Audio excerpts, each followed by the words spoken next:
अन्नपूर्णा, बचपन से मुझे घर में वे सभी सुविधाएं सुलभ थी जो एक संपन्न परिवार की किसी पुत्री को मिलनी चाहिए। एक आलीशान मकान जिसके साथ लगा था हमारा अपना छोटा सा बगीचा। 2 नौकर हमारी छोटी बड़ी आवश्यकताओं के प्रति पूरी तरह सजग थे। घर में रंगीन टीवी था, फ्रिज था, एक नई V8 कार थी जो मुझे प्रतिदिन कॉलेज छोड़ने व लेने आया करती। छत पर पहुंचकर मैं चुपचाप बिस्तर पर लेट गई। रात घिर आई थी। आकाश पर असंख्य तारों का साम्राज्य था जिनका झिलमिल प्रकाश किरणों के रूप में सीधे मेरी आंखों में प्रतिबिंबित होने लगा। दिन भर की तपन के बाद ठंडी पवन के तीव्र झोंके मन को गुदगुदाने लगे। मैंने पल भर के लिए आंखें मूंद ली। शीघ्र ही आंसुओं की 2 बूंदें गालों पर से ढुलकती हुई तकिए पर उतर आई। तुरंत मैंने करवट बदली और एकाएक पुरानी यादों में खो गई। पिताजी अपने कारोबार के प्रति पूर्ण रूपेण समर्पित थे। अधिकांश वे अपने व्यवसाय में ही व्यस्त रहते। शायद इसीलिए मैं उनके बहुत करीब न रह पाई। जो मैंने सीखा अपनी माँ से ही सीखा। मुझसे वे अपार स्नेह करती थी। अहंकार से शून्य वे प्रियवदा तथा सहनशीलता की प्रतिमूर्ति थी। दुर्भाग्यवश माँ मेरी साथ मुझे जन्म देने के बाद 17 वर्ष तक ही निभा सकी। उनके असामयिक निधन ने घर के प्रत्येक सदस्य को प्रभावित किया।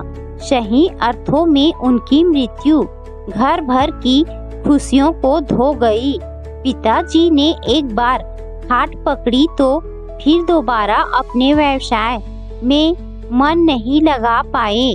फलतः उनका फलता फूलता कारोबार ठप सा हो गया। घर की आर्थिक स्थिति लड़खड़ा गई। मुख्यतः उनका ध्यान अब मुझ पर तथा मेरे छोटे भाई बहन पर ही केंद्रित हो गया। मानसिक पीड़ा की इस दुखद स्थिति से मुझे कुछ हद तक उबारा मेरे सहपाठी विनोद ने। विनोद की कक्षा में एक अलग पहचान थी। कक्षा के बाद अक्सर पुस्तकालय में ही खोया रहता। न तो उसने वासनायुक्त आंखों से कभी किसी दूर जाती लड़की का पीछा किया, न वह कॉलेज गेट के बाहर छात्रों के समूहों में निरर्थक गपशप करता मिलता, और न ही वह भीड़ भरे कॉलेज कैफे में गरम समोसे का लुत्फ लेता देखा गया। शायद उसकी यही विशेषता मेरे मन को भा गई। विनोद की उपयुक्त हंसी फूल झड़ियों सी मेरे मन में रच बस गई। विनोद से मेरी घनिष्ठता और भी बढ़ी, किंतु तभी एक अनहोनी घटना घटी। MA के पश्चात एक दिन जाने क्या सूझी कि तन्हाई के उन क्षणों में कागज पर हूबहू विनोद का एक सुंदर रेखा चित्र बनाकर उसके नीचे लिखा, विनोद मेरे प्रिय, और अगले दिन उसे विनोद को दिखाने की मनसा से अपनी पुस्तक के पृष्ठों में रख छोड़ा। अगली सुबह वह चित्र पुस्तक में न पाकर हैरानी हुई थी।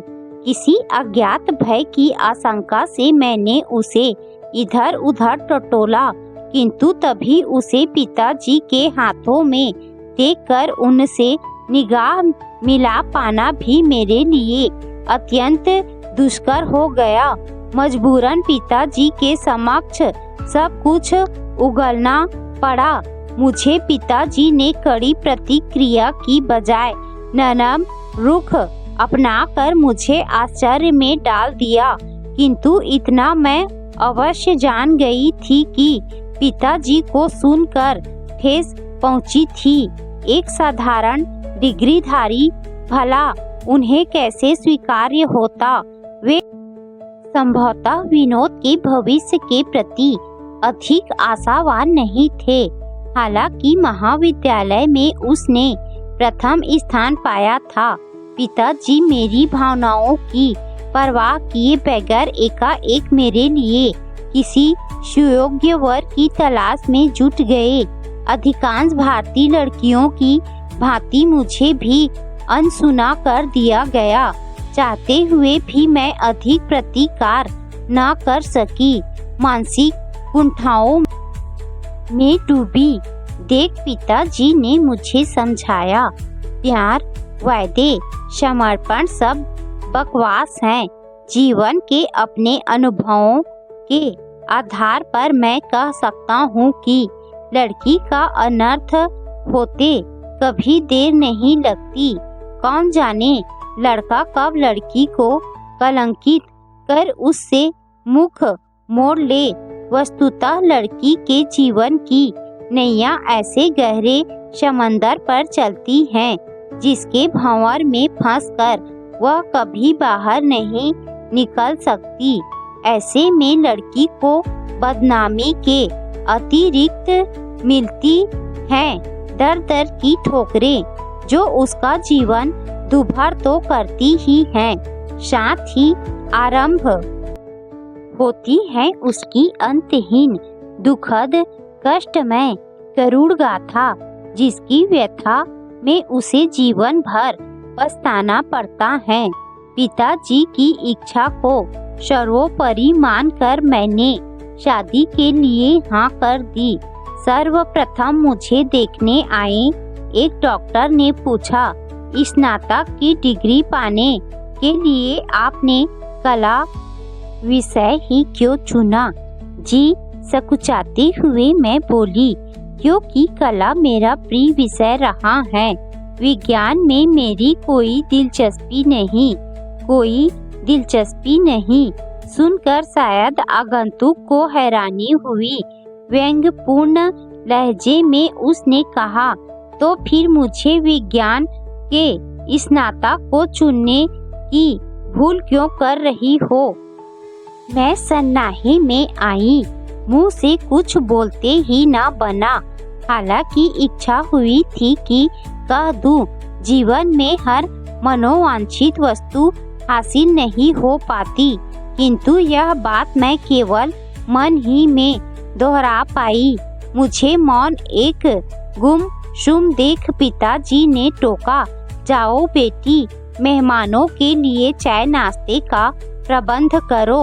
और इस तरह मुझे उन दुविधापूर्ण क्षणों से साफ बचा लिया। उन लोगों के जाने के पश्चात बिना मेरी अभिलाषा जाने पिताजी ने लड़के की प्रशंसा की और कहा, अगर यह लड़का हाँ कर दे तो अपनी अन्नपूर्णा बिटिया का जीवन सफल जानूं और स्वयं को धन्य कर सकूं। कई दिनों तक लड़के वालों की ओर से प्रति उत्तर न मिलने पर पिताजी ने लड़के की स्वीकृति जानने की इच्छा से उन्हें पत्र लिखा कर पूछा, प्रतिदिन आपके पत्र की राह देख रहा हूँ। आज्ञा हो तो स्वयं मैं आपकी सेवा में हाजिर हो जाऊं, ताकि बात को आगे बढ़ाकर कृतार्थ हो सकूं। पिताजी की लिखी उक्त पंक्तियां पढ़कर मन भर आया। पढ़ी लिखी बेटी के यौवन की दहलीज पर कदम रखते ही पिताजी का व्यक्तित्व एकदम बौना नजर आने लगा। उधर से जवाब आया, आपकी लड़की सुंदर अवश्य है, किंतु मात्र ग्रेजुएट होने से हम मजबूर हैं। इधर हमारे पास अनेक पीएचडी पास लड़कियों के रिश्ते आ रहे हैं। अगर वह पीएचडी डिग्रीधारी होती तो बेहतर होता। पढ़कर पिताजी को निराशा हुई थी। पिताजी के कहने पर मैंने स्वयं पाठी छात्रा के रूप में पीएचडी करने का निश्चय किया। पर इस बीच पिताजी की दौड़ धूप जारी रही। एक दिन पिताजी ने आकर कहा, आज एक बैंक अधिकारी को घर आकर तुम्हें देखभाल लेने का अनुरोध कर आया हूँ, अतः तुम तैयार रहना। बैंक अधिकारी के साथ उसके अन्य मित्रों को आया देख मैं घबरा उठी थी। यह घबराहट और भी बढ़ गई जब आगंतुकों ने पिताजी से मेरी उनसे अकेले में बातचीत होने का आग्रह किया। पिताजी की अनुपस्थिति में साहस कर उन लोगों के बीच बैठी तो मुझे अनेक प्रश्नों की बौछार का सामना करना पड़ा। क्या नाम है, रुचियाँ क्या क्या हैं, फिल्में देखती हो या नहीं, जैसे महत्वहीन प्रश्नों का जवाब मिलने पर किसी ने बेतुका प्रश्न किया, आप गौरवर्ण और सुंदर हैं, आपकी सुंदरता का राज क्या है? एक अन्य व्यक्ति प्रश्नकर्ता के कानों में फुसफुसाया, तू चुप कर, मैं पूछता हूँ, और मेरी ओर मुखातिब होकर बोला, आपके ये लंबे घने बाल असली हैं या नकली? मैं और अधिक घबरा गई।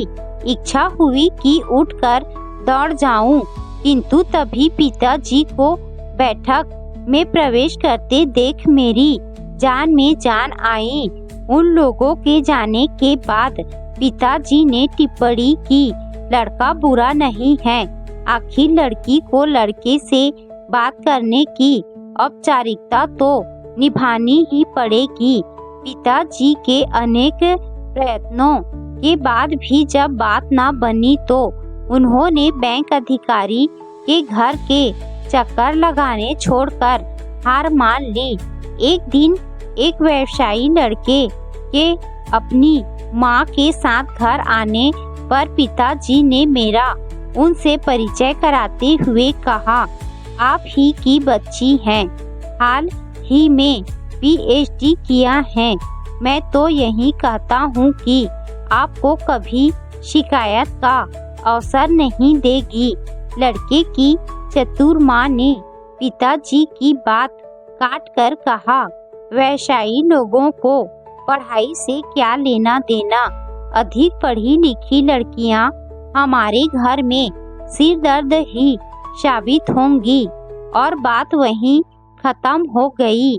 समय फिर बीता, किंतु बापू ने अपनी ओर से कोई अवसर न गंवाया।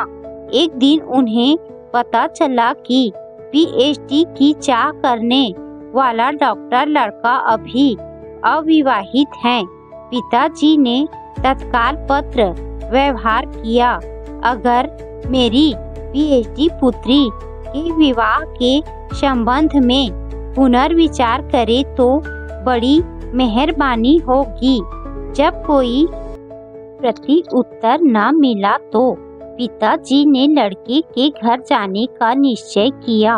मेरे मना करने पर बोले, तुम नहीं समझोगी, हम लड़की वाले हैं, लड़की वालों के दुख लड़के वाले नहीं जान सकते।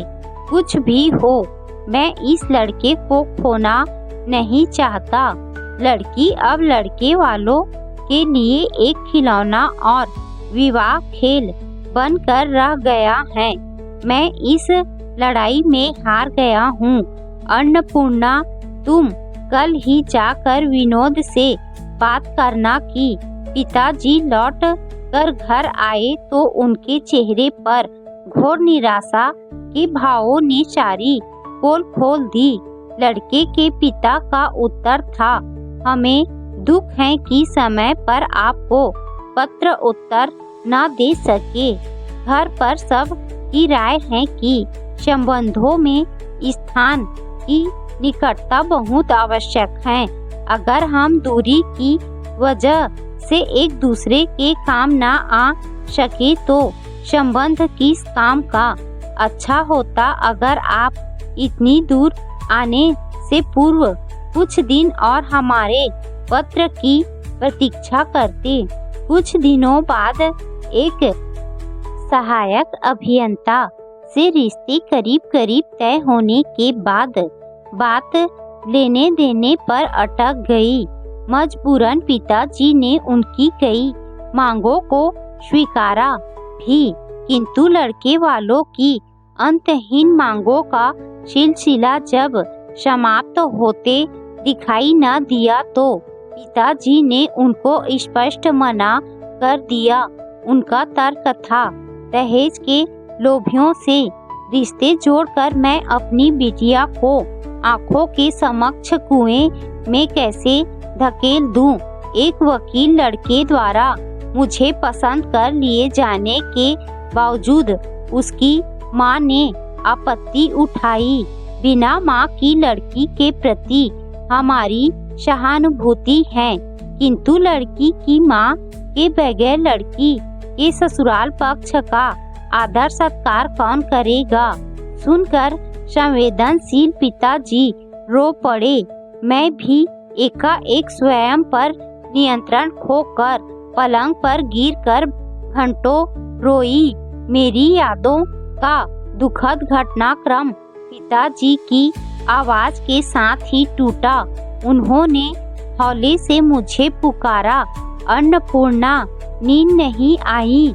करवट बदलते हुए वे पुनः बोले, लड़की अब लड़के वालों के लिए एक खिलौना और विवाह खेल बनकर रह गया है। मैं इस लड़ाई में हार गया हूँ। अन्नपूर्णा, तुम कल ही जाकर विनोद से बात करना कि वह क्या चाहता है।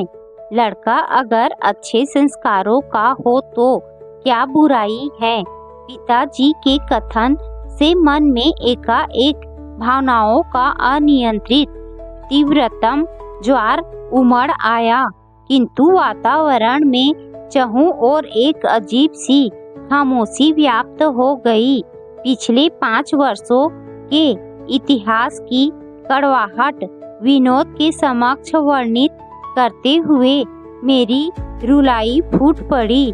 मत रो अन्नपूर्णा, विरोध ने मुझे रोका। तुमसे बिछड़कर मैं भी इस बोझिल राह पर अत्यधिक थक चुका था। MA PhD के बाद व्याख्याता पद पाकर भी तो संतुष्ट नहीं मिली थी जो आज तुम्हें देखकर मिली। मैंने उलाहना दिया, फिर आज तक हमारी सुध क्यों न ली। तुम्हें किसी और की जानकर विनोद ने कहा तो मैंने तुरंत उसके होठों पर उंगली रख दी और अपना सिर उसके कंधे पर टिका मुस्कुरा उठी।